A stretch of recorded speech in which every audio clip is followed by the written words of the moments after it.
Olá, gente, bem-vindo a mais uma aula de Química. E o tema da nossa aula dessa semana, nós vamos falar sobre ligação covalente dativa ou ligação covalente coordenada, tá? Nós vamos falar sobre ela porque tem algumas questões de vestibular, tem algumas questões aí que ainda aborda esse tema, mas atualmente toda ligação, mesmo que seja dativa, é chamada apenas de ligação covalente, certo? Mas vamos estudar para vocês ficarem por dentro e não é tão difícil assim. Então, quando é que acontece uma ligação covalente do tipo dativa ou também chamada de coordenada? Quando eu tenho ali na ligação átomos que já atingiram a estabilidade, mas tem algum que ainda não atingiu estabilidade, ainda precisa receber elétrons para se tornarem estáveis, tá? Então, vamos ver aqui alguns exemplos. Então, vamos aqui para o nosso exemplo de ligação covalente coordenada dativa. Então, eu tenho aqui a forma molecular do SO2, e aí eu vou encontrar a forma eletrônica e a forma estrutural, e ver quais são as ligações que eles dois fazem. O enxofre é da família 16, ele tem 6 elétrons na camada de valência. O oxigênio também é da família 16, tem 6 elétrons na camada de valência. Os dois são a metade, então eles formam aí uma ligação covalente. Então, vou fazer a ligação entre eles. O enxofre é o que tem menos, né? Então, vai ficar no centro. E aí, eu vou ter os dois oxigênios. Então, eu tenho 1, 2, 3, 4, 5, 6. 1, 2, 3, 4, 5, 6. Ok? Esse aqui, 1, 2, 3, 4, 5, 6. O que eu tenho aqui, ó? Esse enxofre, ele tem 6 elétrons na camada de valência. Para ele ficar estável, ele precisa de 2. Esse oxigênio também precisa de 2. Então, eu vou fazer o compartilhamento de 2 pares, ó. 1, 2. 2 pares compartilhados. Os dois estão estáveis. Mas esse oxigênio aqui ainda não está estável. Ele precisa ainda receber 2 elétrons. Então, o enxofre vai compartilhar os seus 2 elétrons aqui, ó, sozinhos com esse oxigênio.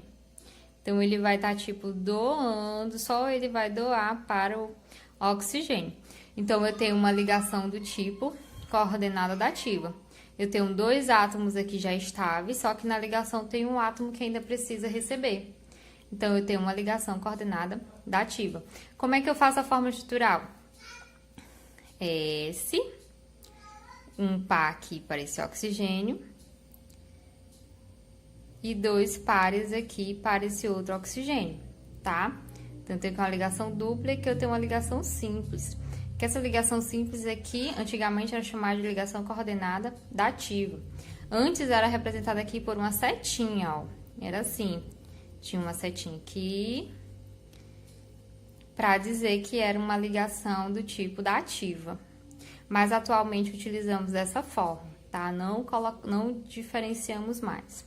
Aqui está dizendo que apenas o enxofre compartilha elétrons. Vamos para esse outro exemplo. Eu tenho o O3, o ozônio. A forma eletrônica é a ligação de 3 oxigênios. Então, eu vou colocar aqui 1, 2, 3. Família 16, 6 elétrons na camada de valência. 1, 2, 3, 4, 5, 6. Esse aqui também, 1, 2, 3, 4, 5, 6. 1, 2, 3, 4, 5, 6. Observe o seguinte. Esse aqui precisa de 2 elétrons. Todos aqui precisam de 2 elétrons para ficar estável. Então, se eu compartilho aqui, ó. 1, 2, pronto. Compartilhei 2 pares de elétrons. Esses 2 oxigênios estão estáveis, mas ainda falta esse oxigênio que está estável. Então, eu vou pegar apenas um par desse oxigênio aqui e compartilho com esse outro oxigênio que precisa receber 2. Então, somente esse oxigênio participa do compartilhamento, tá? Então, como seria a forma estrutural? Oxigênio, eu tenho aqui ligada aqui uma ligação coordenada dativa com um oxigênio e 2 ligações aqui com outro oxigênio. Aí, como eu falei, antigamente era representado assim, ó, com uma setinha, para dizer que somente esse oxigênio aqui compartilha elétrons, tá? Então, tem uma ligação dupla e uma dativa. Mas, atualmente, é representado dessa forma. Você observa se tem uma ligação do tipo covalente ou dativa, fazendo aí a forma eletrônica, tá? E você vai observar se tem ou não. No caso, se apenas um faz o compartilhamento. Então, é isso, gente, nossa aula.